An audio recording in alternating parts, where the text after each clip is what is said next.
Hi, I'm Terry Chimes, and this is Rock and Roll Confessions. I'm fast and I'm glad We've got someone very special to me today, a dear old friend who's done so many things I can hardly fit it into the time we've got. But get a load of this, Anita Chellamah.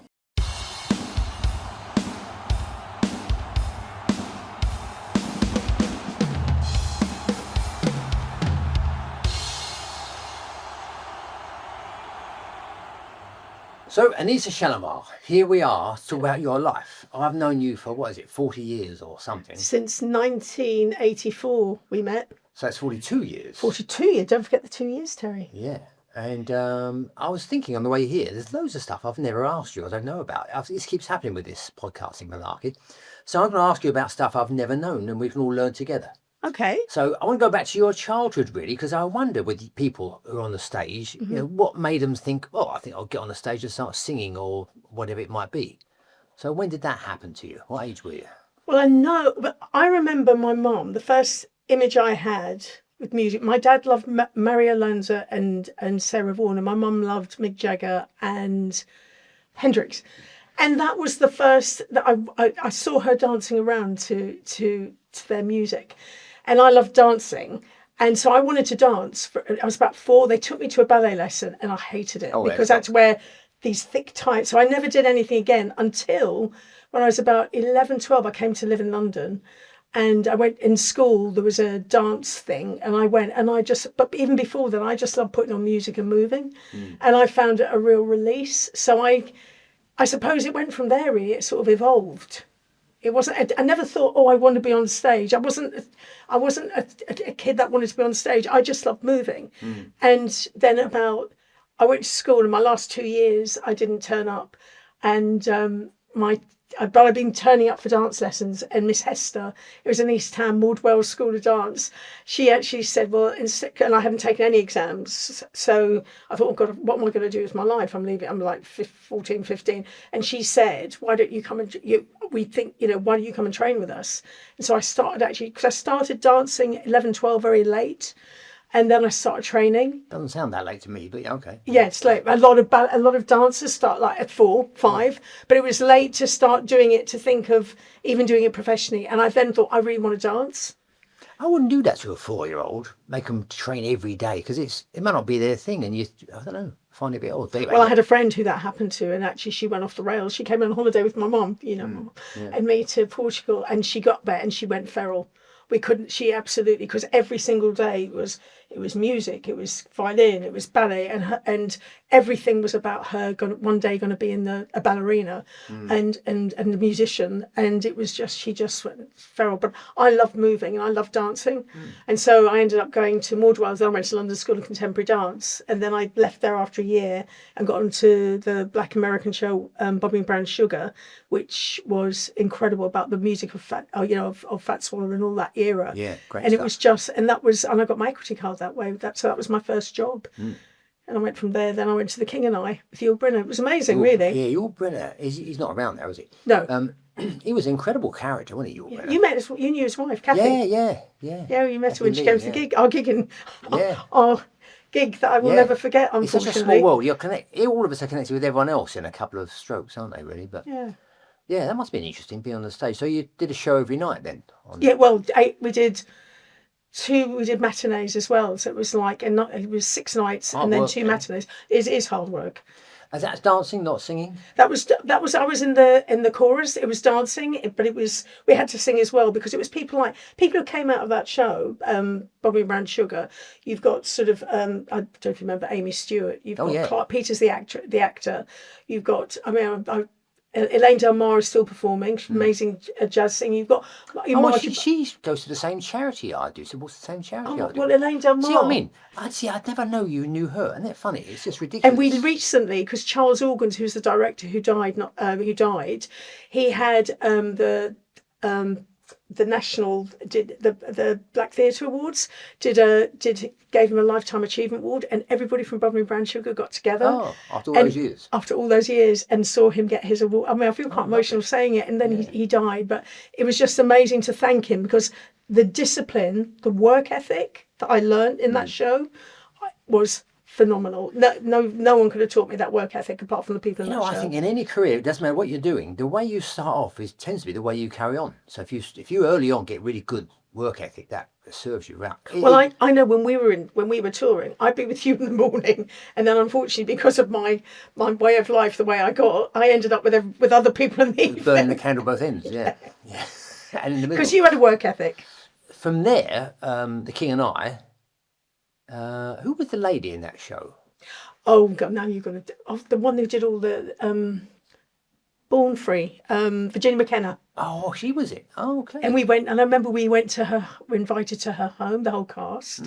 I mean, it was amazing. You know, we were, I was a young dancer, and that's where I met Rad and Lynette. I met in that show. I met Rad and Bubbling Brown Sugar, but Lynette and all the other dancers, all of like really who've been close your friends forever. They're family to me, but like you are really. But it's all those people, and as a young person in that industry, and you're full of all that enthusiasm, and you're wanting to do it, and you're excited, and it was just amazing. I mean, the people. When I look back, the people I met and the opportunities. What's her name? Amazing, Lena Horne. Like the Harlem Globetrotters came to the show to see us. I'm sort of looking off at them. But Count Basie's band came and we're performing at the Grosvenor House.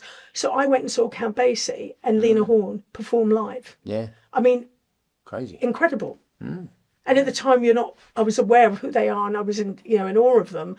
But it's only when you look back and you think, oh my God, I actually saw those people live. Especially when they die, you think, oh, I did get to see them before they died. Yeah. Absolutely. I mean, they're legends. They're what I call true legends. There's certain people that are just superstars. I mean, I don't even think the word superstar, I'd say legend. It's overused, isn't it? Yeah, it's overused. All these words are overused. Yeah.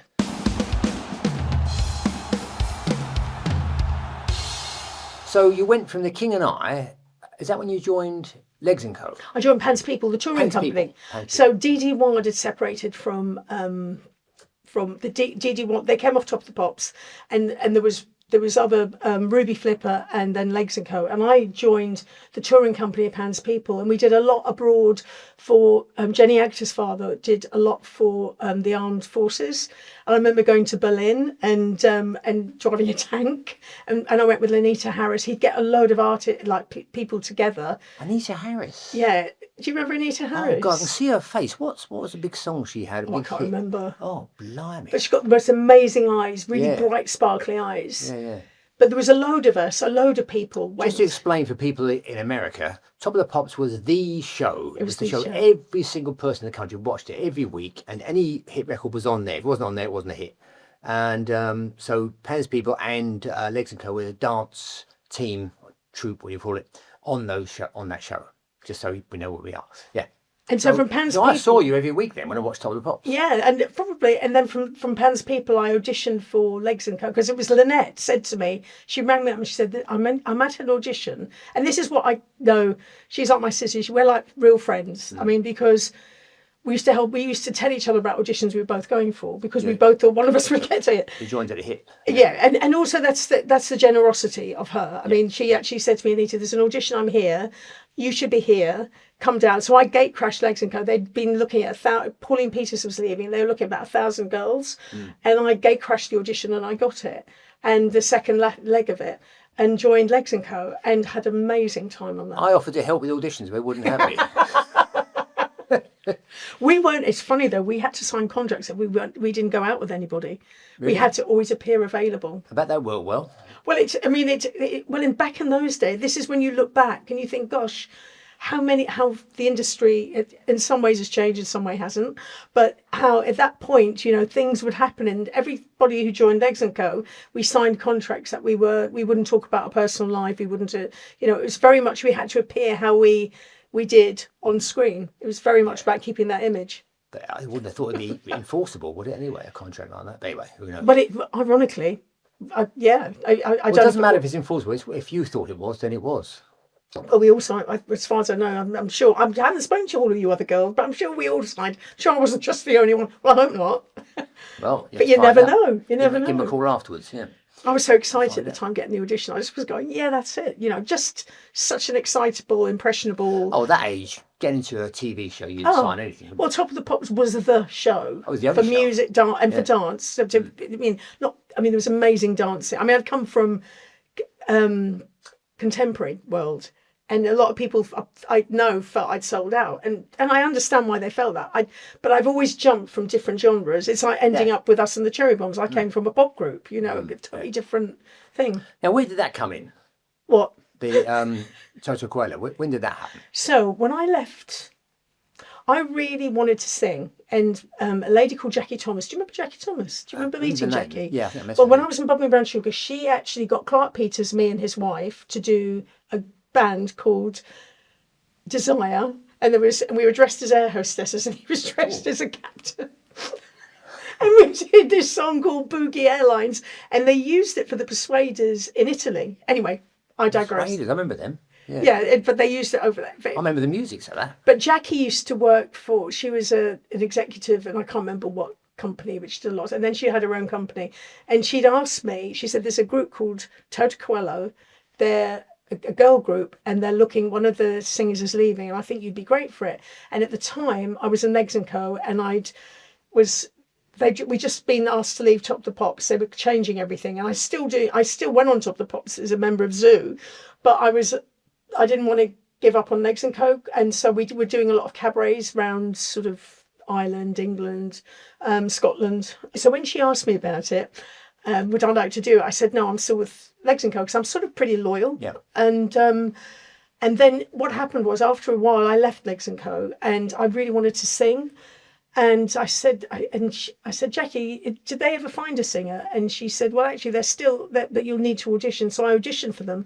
And we did things like, we did lots of different programs. And the songs that Toto Coelo wrote were quite sort of topical as well, some of them. But they were very theatrical, but they were really different. Everyone had a different character at the time. And what happened was, we were meant to be signed to Trevor Horn, and we went in and we recorded Mirror Mirror, which I think Dollar did, but it didn't work. It wasn't right for us. And anyway, to cut a long story short, we were supporting Rolls Royce, the band, on tour, and we were playing, what was the place called in Hammersmith? Odeon, that's it, thank you. And we were playing, and then Barry Blue came down with this guy, Simon Lay, who owned the record company, and they said, we really want to sign, we really want to do work with you now, we're ready to go.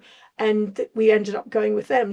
But how you asked me, sorry, I didn't answer your question. You asked me, how did I get into Toto Coelo? So I auditioned and got in. Yeah, I auditioned and got in. Okay. And yeah, that hit I Eat Cannibals. Yeah.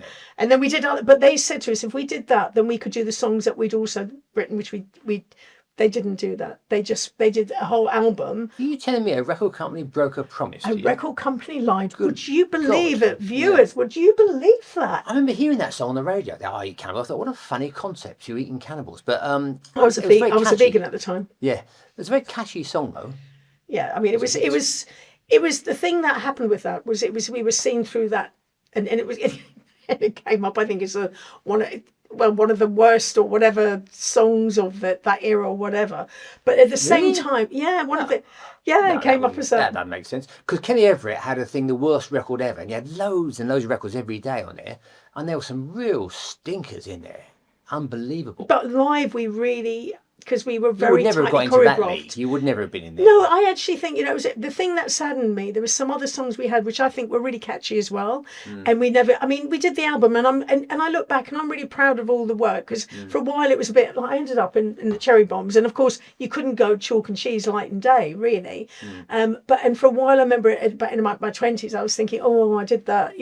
Not I was never embarrassed working with the girls and what we were about, but I was embarrassed the way the record company had presented us, because there was more to us, more substance. And funny enough, there was a guy that was working, somebody said that when the Spice Girls were forming, somebody said to look at something we'd done. This is what I was told, whether it's true or not, because we were 10 years before them and we were all different characters. I was like the crazy one. Yeah, when I saw a picture of Toto Coelo, I remember thinking, oh, look, they've got a blonde one and you were the Amazon one, I suppose, and there was, and I thought, yeah, they've obviously one of each type, and that's exactly what Spice Girls did. Yeah, absolutely. I mean, they were amazing. They were fabulous as well. I'm not taking anything away from them.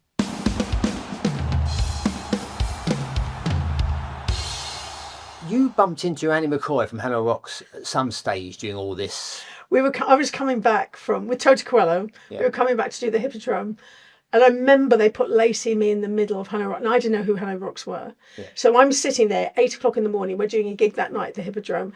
And Razzle, without me knowing, was pouring brandy into my coffee, right? Yeah. And but they're talking. And I started talking to them. And then I just said, we should write to come to a gig or something. Mark Over, who did our all the Toto Coelo videos, I left Toto Coelo. I wanted to be a solo artist at that point. I wanted to write. And he said, oh, there's someone I think you should meet, Andy McCoy. Well, I'd met him. Mm-hmm. And so Andy and me then got together and wrote. And we wrote a lot of the songs that ended up on the Cherry Bombz album. So it was... But we were writing for me, but at the same time, all that stuff happened with Hanoi. Yeah. And I remember coming to the gig to see you, and I didn't know, because I'd never heard of Hannah Rocks, because I was moving in a very commercial world at that point. And so when I heard about Hannah Rocks, and I sort of came to, and I went, oh my God, this is huge. And then saw the gig, and I thought you were fabulous. I mean, absolutely fabulous. But then what happened was the awful tragedy with Razzle, and then Mike left and everything. Then Andy called me and said, do you want to be in a band? So just to fill in the gap there, because you went through a lot of stuff there, but not everyone knows all the backstory.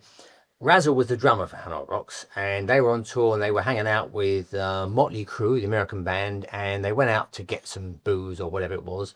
The car crashed and Razzle died, which was a huge shock for everyone concerned. I came in and covered that job, and they went off on tour in Poland, where you weren't to be seen in Poland. And we came back, there was a bit of a bust up, and we parted company with the singer, Mike. So we're a band now without a singer. So suddenly, we're in the studio, and Andy says, I've got this idea, I want to meet someone. He brings you in, and we think, Andy, I think she's a girl, isn't she? I think she's a girl. He said, yeah, well, it'll be a bit different. It's just an idea, maybe it would work, and we're thinking, well, maybe a girl singer will be, not so big. Because if you get another guy in, they'll compare him with the other guy, and it's just, but if you get a girl, it's a completely different direction. And we thought, well, that could work. And then we got to know each other. We did a bit of rehearsing and that, and it all worked well. So hence Cherry Bombz was born. Yeah. We went off on tour all over the place. They were crazy times, weren't they? Cherry Bombz. Well, I always remember it was you that said a band is like their name, the Cherry Bombz. Yeah. And you were so right. It was explosive. The Dead Boys all died, didn't they? Yes. Yeah. It was explosive. And it wasn't crazy. It was crazy and wonderful. And if I had the head I had now back then, wouldn't it be? Because it saddens me in a way I don't regret, because I think everything has led me to who I am today. But at times, you look back at, I have had regrets, of course, because I think, oh my God, there was an opportunity. I remember when we did, at the end of the 10-week tour we did in America. And was that 10 weeks? It was 10 weeks. I know. And we sported Poison, and we did all this amazing CBGBs. I mean, to think I played there. I mean, these sort of things that at the time I didn't really realise. To think, I'd have carried on just sticking my head against the wall, just that I touched it, the wall of the place, because of all the people who played there, But when I look back and I think about, when we finished, and Elektra were offering us still a deal, Andy left, and offering us a deal to go to Brazil.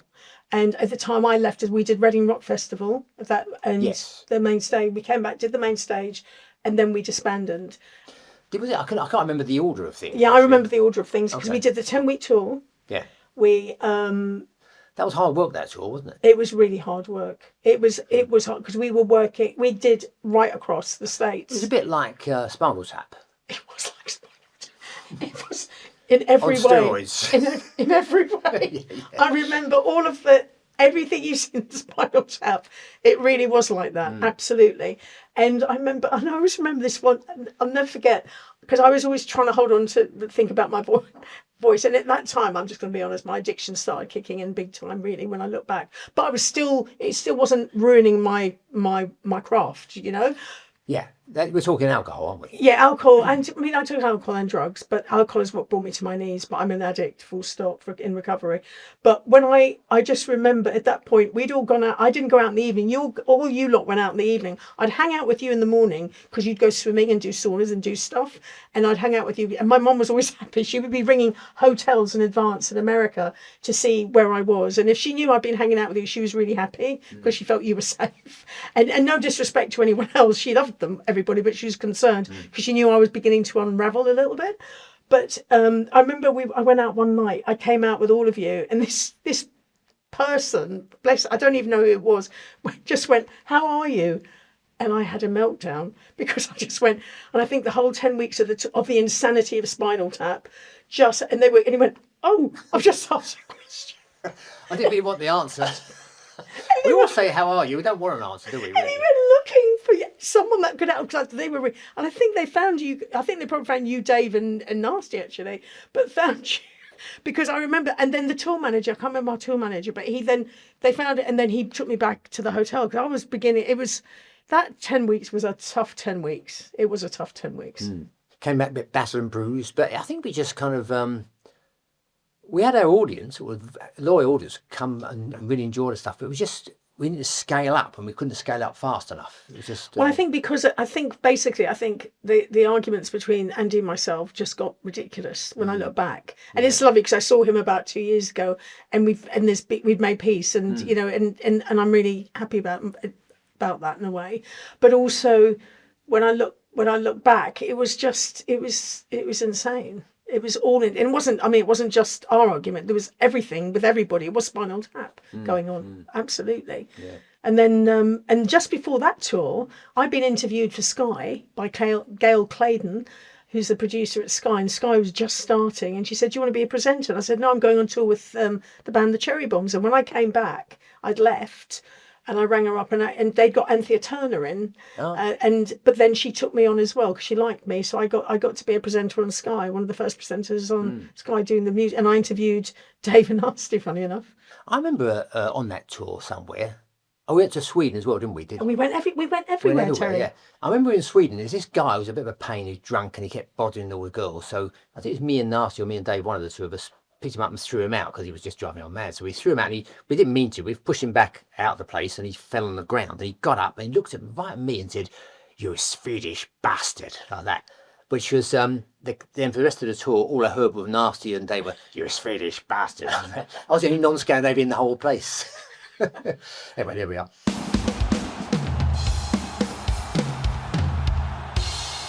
So the alcohol, let's talk about that. So that was getting worse. It does, doesn't it? If you keep drinking. Do you remember it getting worse with me? Because I don't. Because I'm curious. No, I don't. I don't remember thinking this drinking. I remember thinking everyone's getting drunk every night. And, but that's sort of the that happens in rock and roll. Absolutely. But I don't remember thinking this is out of hand, because the next day you always got up and got on the bus and we were away. You never seemed to me that you weren't functioning. You might have had a headache, but you were functioning. So I don't remember. And then after that, when the band split, we kept in touch, but I hadn't seen you that regularly. So I don't know when you got to the point where you're thinking, hang on a minute, this is a problem. Well, it was 1980. What happened was we left, the Cherry Bombz last thing was 1987. It was a year later, but I was still doing Sky at that point. So, no, it was 1986, 84. Anyway, whatever the timings were. And then I think it was 1988, I just reached a rock bottom. I just, and it's an emotional rock bottom. It wasn't, physically I could have gone down much further. I know that. Do you remember a day? A lot of people have a day. Absolutely. April the 3rd, 1988. Oh, there you go. Yeah. Absolutely. I would up. Do you remember Patty? He was in Legs and Co with me. Patty and Gabby. Yes. Yeah. So I literally, Radford. I lived with Radford for like 20 years. He's like my brother, and his partner at the time had come back. The door was open. The dog could have run out, could have been killed. His partner was furious with me. We had huge, altercation. I went running out into the street. Don't remember getting to Patty's. She lived in Maida Vale. Got there, drank, appeared normal. start drinking a bottle of wine, whatever. And I literally slept on their couch, and that I woke up in the morning, and a voice in my head just went, "Can't keep doing this." And what had happened, Kathy from who'd been married to British, she'd also come over from America, and she said, "Anita, you know what? We love you, but you can't keep doing this to people." Because Lynette would never drink or she'd never have. I mean, Lynette's a social drinker; she could take it or leave it, but she would never never have a drink if she went out with me, because nobody knew what was going to happen. When you went out with me, you did not know where I'd be, what I'd do. It was that there could have been 9 times that would be amazing, and I'd be the life and soul, but there'd be one time where it would become really dark, and I never knew what was going to happen. Because I stopped drinking quite a few years before. Well, you didn't drink at all in this Cherry. I don't remember you drinking at all. I stopped before that. So I never. Why did you stop? I was on tour with the Clash. We had a day off, which you don't get many on tour, do you? And but I got drunk the night before, so I got up late, missed breakfast, which always used to get on my nerves. And then I went for a walk, came back, and I just walked through the bar, through the hotel lobby where the bar is. One of the lighting guys, Pip, he said, "Do you want a drink?" I said, "Oh, go on then." I always said yes to a drink. So he got me a tequila sunrise. I downed that, no breakfast, went back to my room, thought, "Oh, I feel a bit funny." So I thought I lay down for a minute, and then I woke up at 5 o'clock. It was dark, splitting headache. The stomach was killing me. I thought, "What the hell are you doing?" Oh, wow. And it wasn't that I was dependent on alcohol. I just thought, he said, "What a stupid waste of a day that was." So that was it. So I said to everyone, "No more drink for me." And they said, "Oh, yeah, we've heard all that before." People say that all the time. But that was it. Wow. Because when I met you, you didn't drink. And when we were on tour with the Cherry Bombz, I think it was, we were in some hotel bar, and I was the first to arrive. So I saw on the menu, because I'm vegetarian, of course, as well. So I saw their veggie burgers, which wasn't common then. So I ordered a veggie burger and an alcohol-free beer, which also wasn't very common. So they came in and said, "What are you doing?" I said, "Oh, I'm fed up with this hillbilly. I'm back on the meat and the booze." I went, "No, you can't do that." They're already upset. I said, "You've tried so hard." They've been taking the mickey out of me all this time. I said, "No, that's it. I'm done." And one of them, I forget who, picked it up and said, "Hang on a minute. Like, it's a veggie burger. You got a bloody veggie burger and alcohol-free beer." So that was it. But what that taught me was people don't care what you do, but when you change, that upsets their sense of stability. Well, that's what happens. I think that's the thing, I think, as well, when people get clean and sober, that is as wonderful as it is, it can also be, and as much as family and people love people, want them to get clean and sober. Oh, they try and drag you back to where you were. Well, it's not that they try. I don't think people. There may be some that might do that, but I think what happens is it's like you've changed the steps of the dance, and people can feel. Yeah. I don't know what to do, so it's like it's like meeting someone for the first time, basically. Sometimes. So that day you said, "I can't keep doing this," or whatever it was. I can't keep doing this. And I went back to Rad, because it also, like Radford, bless him, he put 10 years of my drinking and 10 years, I lived in 10 years sober. And I just said, "Look, I've rung AA," and I'd never heard of that before. And I said, I'm going to ring people. He rang AA. No, I said, I'm going to ring. Oh, okay. I said, I've rung. I'm going to ring. I said, I'm going to ring for help, basically. Yeah. And so what I did, and of course people were sort of like, okay, yeah, right. That's because actions need to come, not just words. Because I said sorry. That sorry was a drop of a hat. And then I literally went and I got, I attended meetings. I went and got help and started getting sober and started leading a different life. And actually fear kicked in at that point. And that's when I started getting, I think we were in contact again, because I know we were in contact, because I remember I had a medical situation which you were very, very kind, came to visit me. And I just, and you were a good friend. That's what I feel quite emotional sitting here, Terry, with you. Oh, God. Put the fans on. Because you've been a really good friend to me. Because you've known me all the way through, and that is beautiful, know. Goes because both ways. Yeah, I know. I've been there for you too, and I know, and I value that. You live in my heart, right? And but it was hard at that point, because I'd been doing stuff from a very young age. Between 12 and 14, I started drinking and using, and to change the way I felt, and I had gifts and I had talents, but I actually didn't believe in any of it. And so that's why when people said, "You're fearless, you're always going from this to another," I was always running. You were sabotaging yourself. I was running to the next thing, because I had to get that validation from the outside in, And so when I stopped, that's when I got in touch with that 12, 13-year-old who was terrified of the world. And actually, I got scared of life. And people like yourself who were there for me, and who, your friendship was never wavered. And you've always been there for me. And I really, really value that. Really, oh my God, really value that. And and you and other people, you know, like Rad and Lynette, showed me that I could be Anita, and I could be loved and liked as Anita, the real me, and that's what I feel I've become. You know, it's but I was very blessed to have people like yourself and Rad and Lynette around me. You know, really blessed, because I don't know if everybody has that, but the people I went to for help as well, the other people who are doing the same journey as me. You know, I have had that around me as well, and that's why I ended up going into the work I do as a therapist. You know, I love my work. Well, that's it. We've had the same journey, haven't we? Our journey's been so parallel. Yeah. So parallel. Yeah. Which is quite a gift as well, actually, to have that friendship and have those parallel journeys, because I think you get bits, and I probably get bits that may sit comfortably or uncomfortably sometimes, if that makes sense. Finding that balance and between both worlds, or not just two worlds, three worlds. I think we both, when we first went both into doing therapy, a similar time, I guess. Is that but can I do this? You know, when I went to college, I tell you, this is a funny story. So I didn't tell anyone I used to be in a band, because I might think I was a nutcase, because most people are knuckers in bands, aren't they? So I just keep that quiet. I'll just say I used to do, I don't know what I said. And then in the second year, when I got to know everyone, this song from The Clash, Should I Stay or Should I Go, went to #1 for 3 weeks in the charts. It was being played every day, and I'm in the video. So they're looking at that bloke looks a lot like you in that video, you know. And I said, well, actually, I did used to do that as well, didn't I? And you ever told us that? It's quite a weird. They thought it was even more weird than I would have done in the first place. So you can't win. But yeah, there was that kind of funny thing of, can I be who I am, the performer, and can I be this healing person as well? And of course you can. We know now. Of course you can. You can do what you like. Absolutely. But there's that kind of, I don't know. I did the same thing. I kept everything quiet. Yeah, you hit it. Yeah. People never knew. People never knew what I'd done, and I always felt weird talking about it. And for a while, and I think part of me couldn't actually for a while, because I think when I first got sober, clean and sober, and I didn't have that identity, because my identity is the Cherry Bombz, it's Legs and Co, it's Toto, Coelo. You know, I was out there, and to actually not feel like that person, and actually think, well, who is Anita? And so when I first sort of I couldn't talk about it, because I'd think, well, I'd probably need to be like that, or I felt like a failure because I wasn't doing that. Yeah. Because I'd always looked at success as being what I was achieving. Oh yeah, we all do that. And it wasn't financial. It was never financial for me. I wish I'd thought a bit more financially in the past, but it was never. It was always about who am I? You know. I think most people in showbiz suffer that. I've got to be addicted to fame, actually. Yeah, addicted to applause and all that. And I've always said, when you walk out on the stage and thousands of people scream, I like that. I just don't like the 23 hours in between each time you do it. It's great. But I remember Nina Finber. She's the most amazing. She died.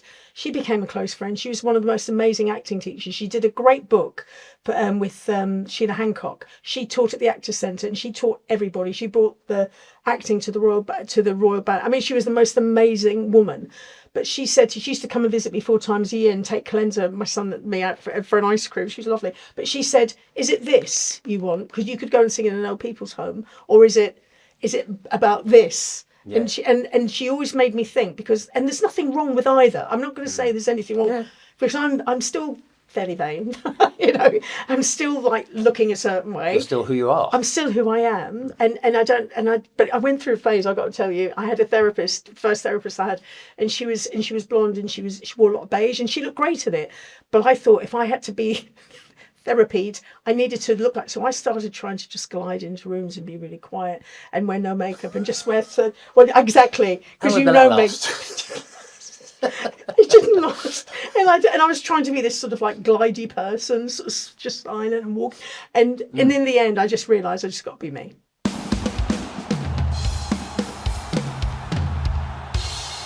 With all of that you're talking about, when you have a child, that's another whole life-changing thing. You have your lovely son. So that changes your whole perspective on everything. Totally. I mean, to me, getting married and having a child, because I was never going to get married, I was never going to have children because of my own past. Yeah. And, you know, and I met Andy, Andy, another West Ham support. I mean, you can consolidate and paint together. And I love my husband. I just got to say this. The Prime Minister of Argentina once said, you can change your politics, your religion, even your sex, but not the football team you support. So just put that out well, there. he's been West Ham, and, you know, anyway, but... I mean, and he was very different to the world I'd been in as well. As you know, you met him. Yeah. So, and that was the most amazing. That was the most amazing day up until I had I'd say getting married to Andy and having Colenso, the two of the most incredible days of my life. And I feel quite emotional saying that as well. I'm such an emotional person. Having a child is... Well, no, having Colenso, I mean, I can't... The feeling, I mean, I love him to bits, do anything I for him. sometimes think that maybe you have kids and then they teach you what love really is. Yeah, it's incredible. It's incredible, the The feeling. strength of feeling is just you didn't think such a thing existed. And I remember, it was so funny because I remember when you came around, because obviously you've been in our life and you've been in his life, and we all love you, as you know. But I remember when you were teaching him in the garage the drums, and as Kennedy was playing, and then he was like, he decided he didn't really want to do it, and I'm thinking, and it really made, because I obviously Terry, but Terry the drummer from the Clash. I mean, I don't think like that when we're just hanging out. Do you know what I mean? But all of a sudden, I had this smile on my face at one point. I was thinking, he's 6 years old or whatever, and he doesn't realise it. Like Terry, who's teaching him drums. He's thinking, oh, I don't know if I really want. Do I really want to do this, Terry? Or and I thought, wow, when he's older, he'll go, wow, Terry was the drummer in the Clash, and he taught me drums. He said at the time, I think he was 8. But he said, you realise how lucky you are to have him. He said, he's my friend. I've known him all my life. Well, actually, that's true. And that's what the beauty of children is as well. Yeah. They don't. They just feel if they want to be in you, they want you near them or they don't. Yeah. They just go from that. It's pure. I love that about kids. Love that. Yeah. But yeah, totally changed my life, my world. So getting back to this therapy, you've been doing this for ages now, 30 years or something like that. Yeah, I qualified. I should have qualified in 96, but I qualified in 98 because I was so fearful, because I'd never at school, I'd opted out of anything. I was the one playing hooky and all the rest of it. That was the first bit of like going back into academia. And I was so scared. I thought of messing with someone's head or doing. So it took me what should have taken I don't know how many years. Took an extra 1 or 2 because I didn't do my hours till I finished my course, and so then I did. So I qualified in 98, and I worked in addiction. I've worked in about 12 now treatment centres, but I've also worked with. I do trauma, like childhood trauma, and I do dialectical behaviour therapy, and I've worked in residential, I've worked in sort of day programs, I do 1-to-1, I've got my own private practice now, and I did for the Priory, I was doing the 5-day trauma program, managing it and delivering it. And it's just like I feel so blessed, because when you're really in that place with a client and working with them, and you working together, and I'm not everyone's cup of tea, but I'm also but I click. There's certain people I really clicks. I think it's so important you have that connection. You need that rapport, yeah. But when I'm working with someone and we're in that place, and I can feel, because I know what happened to me through going to meetings, 12-step fellowship, and then also doing a lot of therapy and going into my childhood and going into learning a lot about me and how I tick. I know how powerful that is. Everyone I know that says I'm in recovery, or whatever the phrase is, there's something about them that's different from the rest of the population. There's a sort of humility there and a sort of directness of like, this is the way it is, that you don't get. Everyone else has got this sort of facade. This is who I am, and this facade. And I imagine, I've not been to these meetings, but I imagine it's very much Are you like... sure? If you never give this, come with me one day. I must come along, yeah, see. Come to an open one. Yeah, that'd be good. So what's for the future? More therapy, more trauma courses, more trauma to the head, and maybe more singing. Well, I love singing. I mean, as you know, I started. It was Andy. It was my husband actually. It was about, I think it was 2012, and I thought, I love singing, and because I pulled away so much to get clean and sober, because I couldn't. I relapsed twice moving in that, in the early days, and I had to pull right away initially, and then it was so lovely. I went and got back together and started singing again, and like you very kindly did the video in 2015, I think it was, or 16. I was a zombie. You were I quite enjoy being a zombie. We did that, and we filmed that in your back garden, and singing again and writing, and I love writing and I love singing, and then getting the gift of doing the Lenny Kay gig in the 100 Club. And come and see you there, and that was a lovely. And I was just like a kid in a sweet factory, because all these people were there performing, and I was like, oh, I'm going to be singing, and so I was like bouncing around. And the funniest thing at the end of the gig was like he'd come over to do. He was doing the Golden Nugget store. That was it, and he was doing the first time in England, and they're going to be doing it again in June at some point, I think. Anyway, to cut a long story short. I'm there, miss not drinking, using, and I haven't got a problem with other people who do. You know that absolutely. Other people can do it safely. I can't, or can do it unsafe, whatever. I can't. But there was this guy who's giving everybody this champagne or whatever it was, and no one had actually gone out at that point and said thank you. And I remember somebody came in, could someone go out and thank him? So I'm the one who went out and I said thank you so much for giving us it. He said, would you like some more? Look, have some more. Go, no, thank you, but thank you so much. And I thought, I love the irony of it, that I'm the one going out and thanking this person who's giving us all this alcohol. But you see, that's the beauty when the freedom, just being clean yourself. And I love singing, I love writing, and you know, and I love my therapy. I love doing the therapy work, the trauma work, the peer melody model work I've done. And I've just recently been. I've got to say, this retreat that is it's Lord and Lady Northampton. They've got in Castle Ashby. They're doing this incredible community. And it's a retreat, and it's beautiful, and they're really getting people in there to do these amazing workshops and stuff. And I was invited. I was very blessed. I went on Saturday, and there's about 8 therapists and myself and them, and this lady, Peer Melody, because her work changed my life around trauma as a child, and she died. She died last year, and actually it was this year, and they had a day to honour her legacy, and so I was part of that. It was beautiful. And so I love the fact I can move in and out of the worlds because I'm just me. Sitting here looking at you thinking you finally got to the point where you can do all of these things without hiding, pretending I'm this, pretending I'm that. You're just you, and you do all these things. Yeah. Lovely. Oh. That was lovely. I feel I know you much better now after 40 odd years. But I feel because I wondered what this was going to be like because we know each other so well, but it's been really beautiful. Thank you, Terry. I've really loved doing this with you. Yeah, you're brilliant. Thank you. Yeah, thank you.